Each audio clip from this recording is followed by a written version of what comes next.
scooting along in the interest of time, experience. This is number 6. Yeah, 7 and 8 to go. Mike Tyson says that everyone's got a plan until they get punched in the face. And despite our aversion to being punched in the face, it seems that you learned that you cannot skip that on the way to refining your judgment. So there's at least 1 or 2 questions on that. A point that I want to make before that is you're not saying don't use theoretical knowledge for better decision making. You do need to know what's knowable. That should be the baseline, but experience has to be a component. I believe that's what you're saying. Is that correct? Yes. Okay, good. So the obvious question, which I think the answer is yes, is experience the only way to gain objectivity?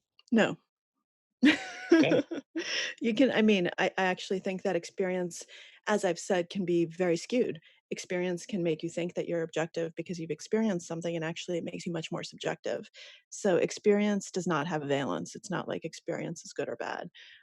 And the only way that experience will actually be a tool in objectivity is if you have experience that spans, years and numerous situations, and you can be sure that you've quote unquote sampled correctly. But then the world might change. And so your experience was gained in a different environment.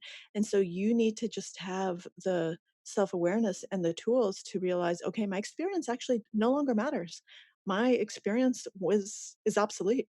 I trained, how to do this when computers didn't exist, and all of a sudden we have AIs playing against me, and it's a different world and it's a different playing field, or whatever it is.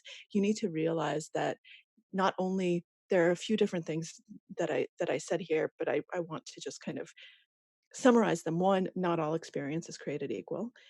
You need to make sure that you are actually experiencing correctly, because some experiences can skew you.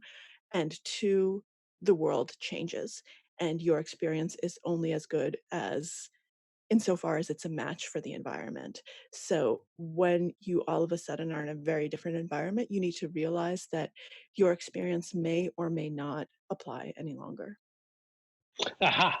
Aha. Yes. So that you could be making consistent judgments using a consistent process that worked yesterday and they don't work today. Exactly. And then you have to say, okay, need a new process, rather than say, Right. oh, stupid environment. You need to be Right. able, because you can't change the environment. What you can change is yourself.